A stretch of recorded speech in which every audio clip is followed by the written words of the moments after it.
Agori merupakan sebuah sekte kecil namun paling ditakuti dalam ajaran Hindu. Para pengikut sekte ini menolak norma moral, menentang tabu, dan menjadikan kematian sebagai pintu menuju pencerahan. Saat umat Hindu lain menyucikan sungai Gangga sebagai simbol kesucian, para Agori justru memilih hidup bersahabat dengan kematian dan menelan segala yang dianggap kotor oleh dunia. Bagi mereka, tidak ada perbedaan antara suci dan najis, antara hidup dan mati, serta antara kebaikan dan kejahatan. Semuanya adalah bagian dari Shiva, dewa perusak sekaligus sang pencipta.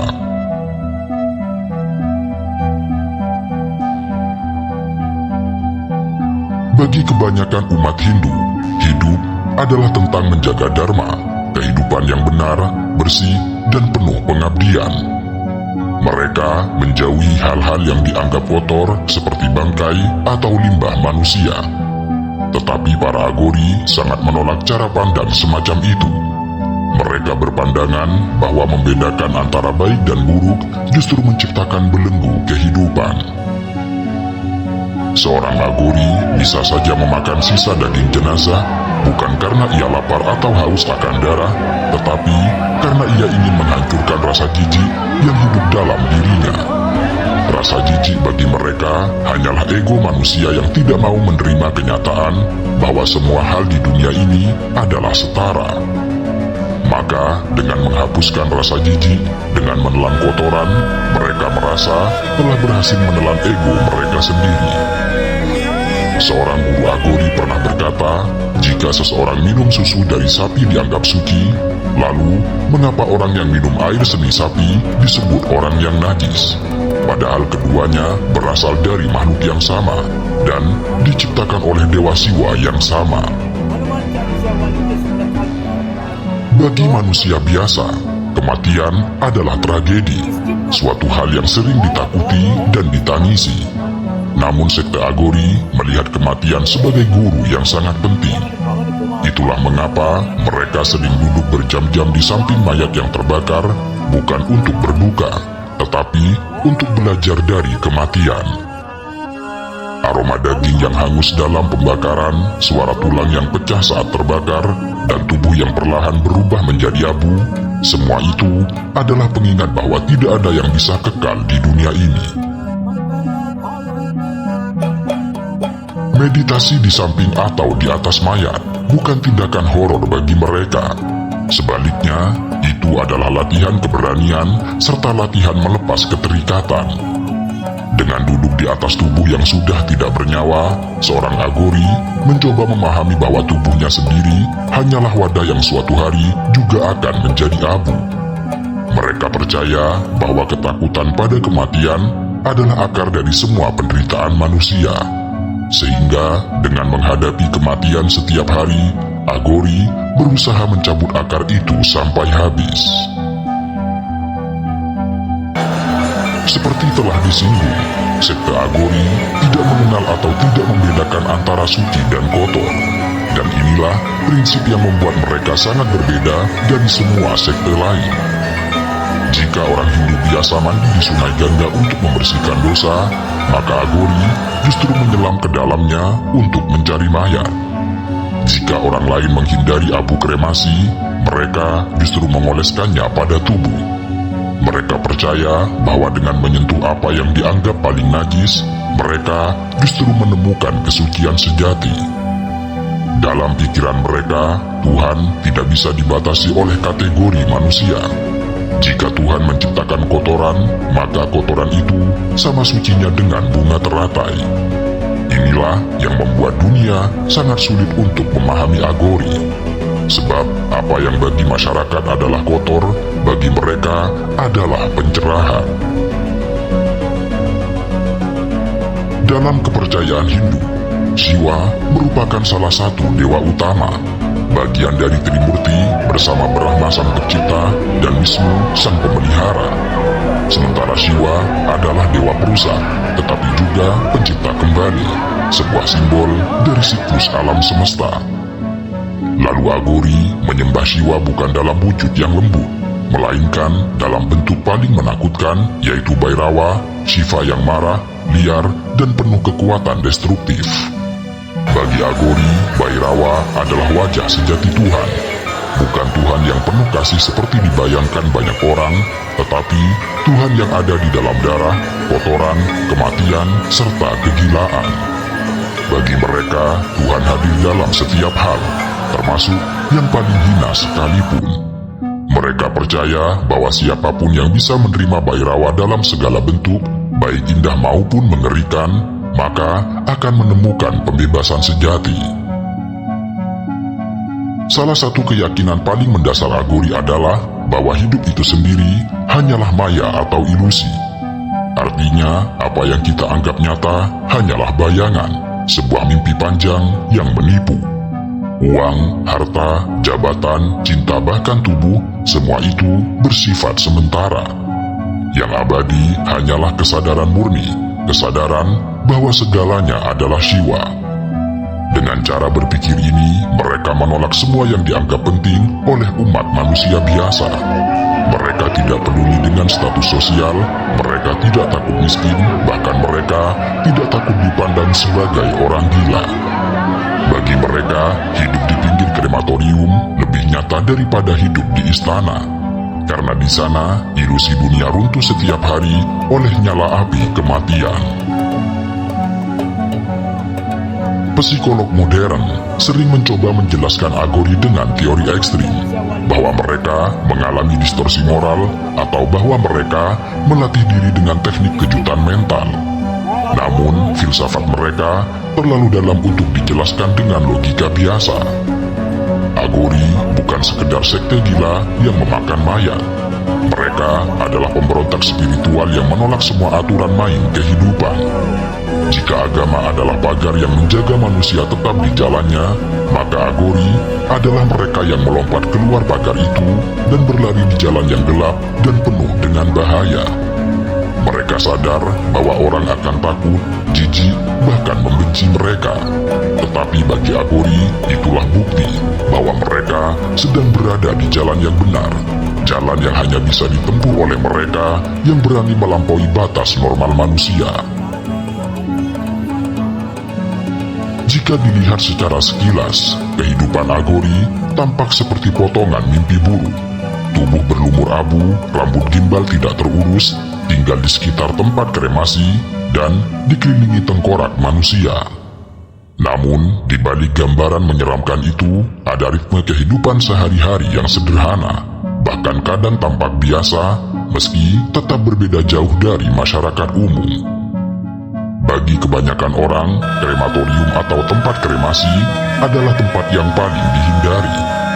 Aroma daging yang terbakar, asap tebal dan tangisan keluarga yang berduka membuat siapapun ingin segera pergi dari sana. Tetapi bagi Aghori, krematorium justru adalah rumah. Mereka tinggal di anak tangga kremasi Sungai Gangga, terutama di Manikarnika Ghat di Varanasi, sebuah tempat paling suci sekaligus paling menyeramkan. Di sana, api kremasi menyala 24 jam sehari tanpa pernah padam. Tidak ada kamar tidur, serta tidak ada ranjang empuk. Mereka tidur di tanah, di atas abu, atau di samping tumpukan kayu bakar untuk kremasi. Malam-malam mereka diisi dengan meditasi, terkadang ditemani suara kayu yang patah dan tulang yang pecah di dalam kobaran api. Kehidupan para Aghori ditandai dengan penolakan terhadap kemewahan. Mereka tidak peduli pada pakaian. Sebagian besar hidup mereka nyaris telanjang, hanya dibalut kain lusuh atau bahkan hanya abu kremasi yang menutupi tubuh. Bagi mereka, model berpakaian semacam itu bukanlah tanda kegilaan, tetapi justru sebuah simbol bahwa mereka sudah melepaskan rasa malu serta keterikatan pada tubuh. Jika tubuh hanyalah wadah yang akan menjadi abu, lalu untuk apa ia harus ditutupi dengan kain yang tampak mewah? Sementara itu, makan bagi Aghori bukanlah kenikmatan, melainkan sebuah ujian. Mereka bisa makan apa saja yang tersedia, seperti sisa makanan orang mati, buah busuk yang tergeletak di tepi jalan, daging binatang yang membusuk, atau makanan normal yang diberikan oleh peziarah yang penasaran. Namun, ada satu hal yang menjadi ciri khas mereka, bahwa mereka tidak pernah meminta makanan. Apa yang datang kepada mereka dianggap sebagai pemberian Dewa Siwa. Jika tidak ada makanan, mereka berpuasa berhari-hari. Dan jika ada makanan yang menjijikan, mereka akan memakannya tanpa ragu, karena itulah bentuk penerimaan total. Para Agori tidak memiliki rumah, tidak memiliki pekerjaan tetap, bahkan tidak memiliki identitas resmi. Mereka hanyalah pengembara spiritual. Nama duniawi mereka sering ditinggalkan, diganti dengan nama baru yang diberikan oleh guru ketika mereka diinisiasi. Bagi mereka, harta, status bahkan nama hanyalah belenggu yang mengikat jiwa. Yang terpenting hanyalah kebebasan mutlak untuk bersatu dengan Siwa. Masyarakat India memiliki hubungan yang rumit dengan Agori. Sebagian besar orang takut dan menjauh, tetapi sebagian lain justru mencari mereka untuk meminta berkah atau kesembuhan. Bahkan beberapa Agori diklaim memiliki kemampuan menyembuhkan penyakit dengan doa atau ramuan misterius. Ada pula yang diyakini mampu meramal masa depan. Karena itu, meskipun ditakuti, mereka juga dihormati dalam lingkup tertentu.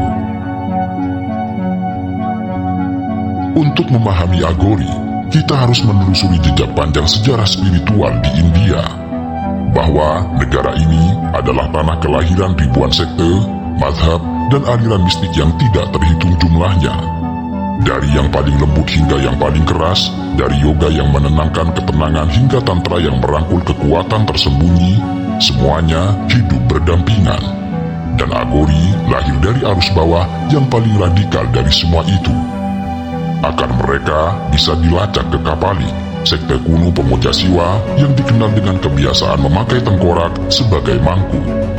Kata Kapalik sendiri berarti pemegang tengkorak. Para Kapalik percaya bahwa Shiva dalam wujud Bhairava, dewa yang menakutkan, harus disembah melalui ritual yang melampaui batas kewajaran. Itulah mengapa Agori kerap tinggal di kuburan, menggunakan tulang belulang untuk ritual, dan melakukan meditasi di tengah mayat yang membusuk. Dan dari sinilah benih ekstremitas itu tumbuh. Tetapi, sekte Agori yang dikenal hari ini dianggap benar-benar terbentuk pada abad ke-14 hingga abad ke-15. Figur sentral dalam pembentukan sekte ini adalah Baba Kinaram, seorang suci yang lahir di desa Ramgar, India Utara. Menurut legenda, sejak kecil Baba Kinaram sudah menunjukkan tanda-tanda yang berbeda. Ia sering berdiam diri di kuburan, tidak takut pada kematian, dan berbicara tentang Siwa seakan dewa itu hadir langsung di hadapannya. Kisah paling terkenal adalah ketika ia pergi ke Varanasi dan bertemu dengan guru agung Agori bernama Baba Kaluram. Dari pertemuan itulah ia memperoleh pengetahuan rahasia, sebuah ajaran yang menolak batas antara hidup dan kematian. Baba Kinaram kemudian menetap di Varanasi dan mendirikan pusat ajaran Agori, sebuah tempat yang hingga kini masih dianggap suci oleh para pengikutnya. Sejak saat itulah sekte Agori berkembang meski jumlah mereka selalu sedikit. Tidak seperti sekte lain yang berusaha menyebarkan ajaran ke banyak orang, Agori justru menjaga eksklusivitasnya. Jalan mereka bukan jalan yang bisa ditempuh sembarang orang. Hanya mereka yang benar-benar siap meninggalkan kenyamanan duniawi dan siap menghadapi kegelapan batin yang bisa untuk bertahan. Ajaran Baba Kinaram menekankan bahwa penderitaan manusia lahir dari dualitas, perbedaan antara baik dan buruk, bersih dan kotor, serta hidup dan mati.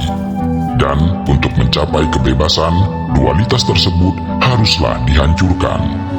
Dan cara untuk menghancurkannya adalah dengan menembus batas-batas yang ditakuti manusia. Maka dari sanalah muncul praktik-praktik yang oleh banyak orang dianggap gila, meditasi di atas mayat, dan minum dari tengkorak.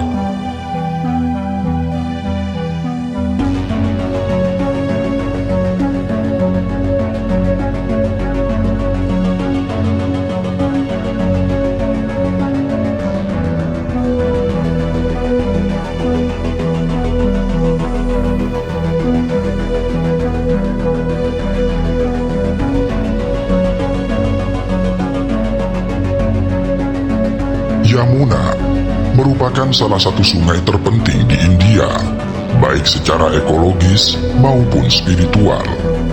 Ia adalah anak sungai utama Sungai Gangga yang menjadi pusat kehidupan sekaligus keagamaan.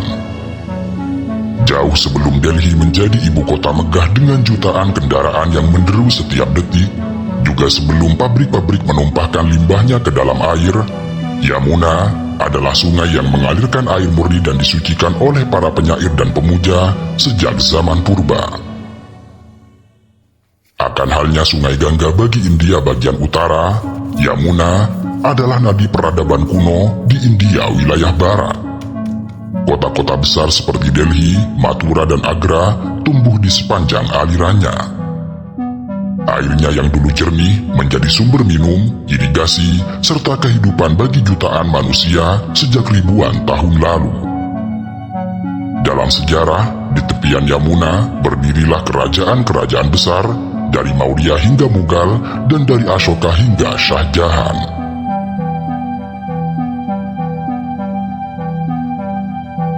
Dalam keyakinan umat Hindu, Yamuna adalah personifikasi kasih dan kesucian.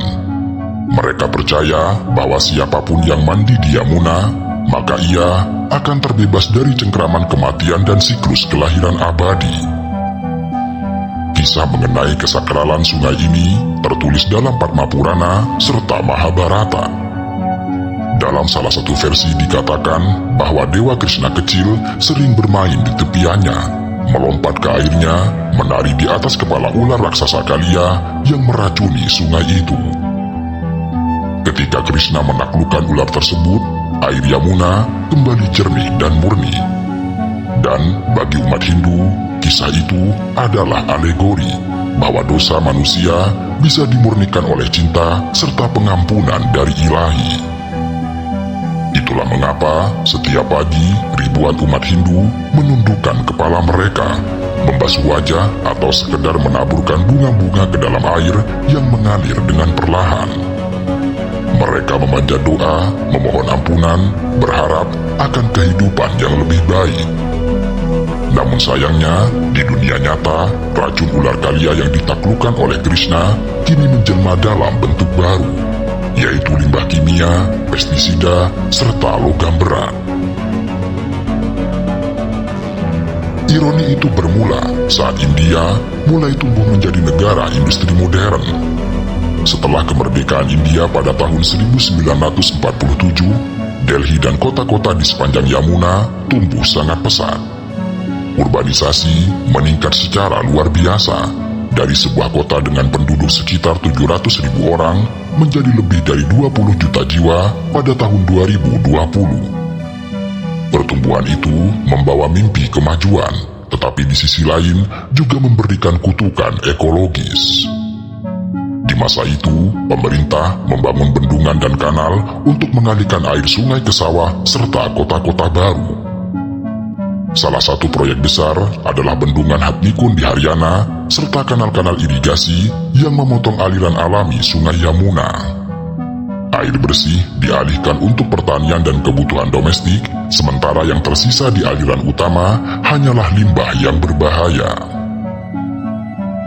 Ketika pabrik tekstil, penyamakan kulit dan industri kimia tumbuh di sekitar Delhi dan Agra, air Yamuna mulai kehilangan kejernihannya. Pembuangan limbah tanpa pengolahan menjadi kebiasaan. Lalu seiring waktu, air suci itu berubah warna, dari biru ke abu-abu, kemudian dari abu-abu menjadi hitam. Setiap hari, lebih dari 3.000 juta liter limbah cair mengalir ke Yamuna, sebagian besar dari wilayah Delhi. Dari ribuan kilometer panjang sungai, hampir 80% polusinya berasal dari 22 kilometer yang melewati kota Delhi. Dengan demikian, sungai yang dahulu menjadi tempat suci, kini menjelma menjadi pembuangan raksasa, membelah ibu kota India seperti luka terbuka yang seperti mustahil untuk sembuh. Jika melihat peta Delhi modern, Sungai Yamuna tampak seperti garis biru yang mengalir di sisi timur kota. Namun, jika dilihat dari dekat, Warna biru itu kini lebih mirip hitam pekat yang berkilau di bawah matahari seperti oli. Busanya menumpuk di permukaan air, menggumpal putih seperti awan busa sabun, tetapi di dalamnya terkandung racun amonia, nitrat, fosfat, serta logam berat. Warga yang tinggal di dekat bantaran sungai sering mengeluh tentang gatal, iritasi kulit, serta penyakit pernafasan. Kendati demikian, bagi sebagian besar dari mereka yang miskin dan tidak punya pilihan, sungai ini masih menjadi tempat mandi, mencuci, bahkan untuk berdoa. Dari sini, maka muncullah paradok yang amat tragis, bahwa sungai yang membahayakan bagi tubuh justru dipercaya dapat menjadi kesembuhan bagi jiwa. Yamuna mengalir sepanjang kira-kira 1376 km, melintasi beberapa negara bagian besar India seperti Uttarakhand, Haryana, Delhi, Uttar Pradesh, dan akhirnya bergabung dengan Sungai Gangga di Allahabad. Secara geografis, sungai ini menjadi tulang punggung kehidupan bagi lebih dari 50 juta orang, menyediakan air untuk pertanian, rumah tangga, serta industri di wilayah dataran Gangga.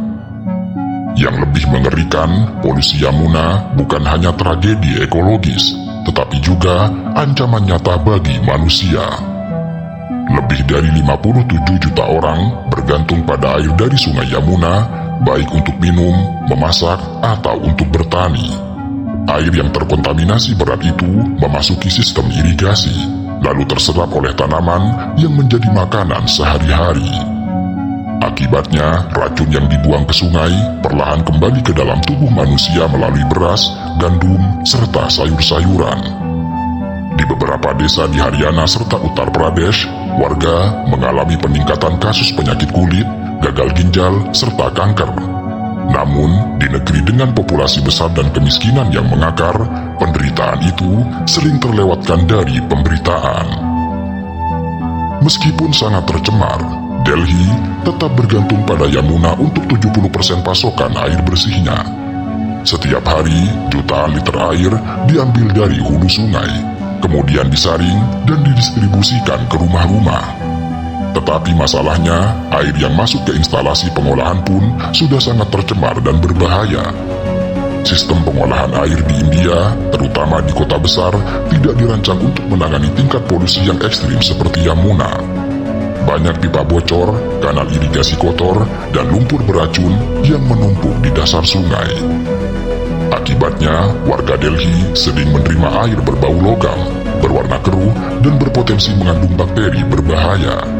Bahkan di beberapa daerah, air keran yang seharusnya untuk minum digunakan untuk mencuci pakaian. Sementara untuk minum, orang-orang membeli air galon. Yang ini artinya, sungai yang dulu memberi kehidupan, kini menuntut biaya untuk sekedar bertahan hidup. Tetapi, ironi terbesar dari Yamuna bukan hanya pada limbah, tetapi pada hilangnya kesadaran spiritual. Ritual masih dilakukan di sungai ini, tetapi dengan makna yang telah memudar. Banyak orang datang, menyalakan lilin, lalu meninggalkan kantong plastik dan botol kosong di tepi air. Foto-foto dewa, dupa, dan bunga yang mestinya menjadi persembahan justru menambah lapisan sampah. Dan ini artinya, Yamuna masih dianggap ibu oleh jutaan orang, tetapi ibu tersebut kini dibuang dan dilupakan, hanya diingat saat festival atau bencana datang. Sungai Yamuna kini seperti makhluk tua yang kelelahan, bernafas tersengal di tengah beton dan logam, tersedak oleh polusi dan keserakahan. Dulu, ia mengalir bebas dari kaki pegunungan Yamunotri di Himalaya, melewati lembah-lembah hijau serta desa-desa tenang. Tetapi, ketika ia mencapai Delhi, arusnya berubah menjadi kubangan hitam pekat yang seolah tidak lagi hidup. Delhi tumbuh bukan hanya sebagai ibu kota India, tetapi juga sebagai simbol kontradiksi modernitas antara kemegahan serta kehancuran. Di satu sisi, berdiri menara kaca, gedung parlemen, serta apartemen mewah dengan kolam renang di atapnya. Namun di sisi lain, hanya beberapa kilometer jauhnya, terbentang sungai Yamuna yang nyaris mati, diapit oleh pemukiman kumuh serta tumpukan sampah. Sungai ini menjadi tempat pembuangan terakhir dari 22 drainase utama yang menyalurkan limbah kota ke dalam tubuhnya. Air yang seharusnya jernih, kini membawa jutaan liter kotoran manusia, deterjen, oli, limbah rumah tangga, serta zat kimia dari industri. Sehingga setiap tetes air yang mengalir ke dalamnya membawa jejak peradaban yang lupa diri. Namun, di tengah segala kebusukan itu, kehidupan tetaplah berdenyut. Ribuan keluarga miskin membangun rumah dari seng dan bambu di tepi sungai. Mereka disebut Yamuna Pusta, yang berarti manusia-manusia yang hidup di antara air beracun serta langit penuh polusi. Sebagian besar dari mereka datang dari desa-desa miskin di Uttar Pradesh dan Bihar, mencari kehidupan di kota besar hanya untuk menemukan tempat tinggal di neraka terbuka. Anak-anak berlarian tanpa alas kaki di tanah berlumpur yang mengandung logam berat. Mereka bermain bola dari plastik bekas di dekat genangan limbah dan tertawa tanpa sadar akan bahaya. Sementara ibu mereka mencuci pakaian dengan air hitam pekat, lalu menjemurnya di tali yang membentang di antara batang bambu. Lalu di malam hari, dari kejauhan, mereka bisa melihat cahaya lampu kota Delhi berpendar seperti dunia lain yang tidak pernah mau menoleh ke arah mereka. Bagi orang-orang itu, Yamuna bukan lagi sekedar sungai. Ia adalah rumah, musuh, dan dewa sekaligus. Dari sanalah mereka minum, mencuci, mandi, serta memohon rezeki. Namun sungai yang memberi mereka hidup juga perlahan meracuni tubuh mereka.